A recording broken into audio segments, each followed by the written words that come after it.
It's strange to think how time flies, as this YouTube channel is now 2 years old.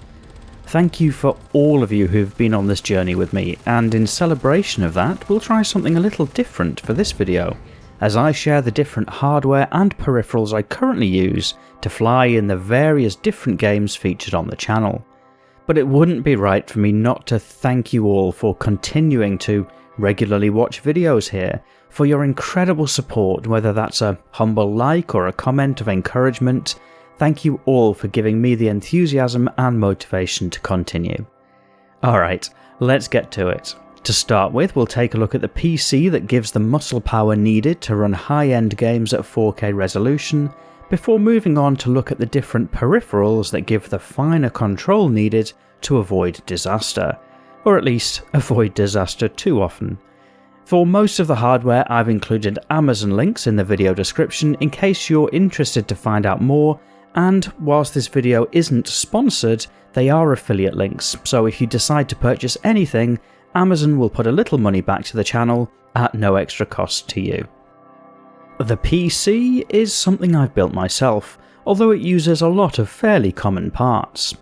The case is a Lienli 011 Dynamic XL. It's a really common case for lots of builds. It's great for me as it has room for all of the water cooling gear, which helps keep the system fairly quiet whilst gaming. The motherboard is an Asus Maximus 11 Extreme, based on the Z390 chipset, and is actually a couple of years old at this point. As is the CPU, which is an Intel i9-9900K with all cores overclocked to 5 GHz. With 8 cores and 16 threads, it's not quite so fast as some of the most modern processors, but mostly keeps up with games. It's cooled by an EK monoblock.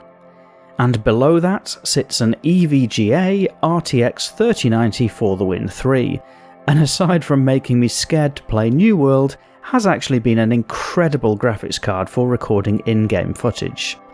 That 3090 is cooled by an EK water block, as well as an active backplate to cool the memory on the back of the card. The mainboard memory, although you can't see it over an old school blower on top, is 64GB of Corsair Vengeance at 3200 MHz. And whilst Windows runs off a Samsung SSD, all of the games run off an NVMe Corsair MP510 1TB disk. The system is kept cool by a custom loop using EK waterblock gear, with 3 triple 120 radiators and a 120 exhaust at the back to even out the pressure a little, and the front distribution plate is also EK. From a peripheral point of view, things start out fairly common.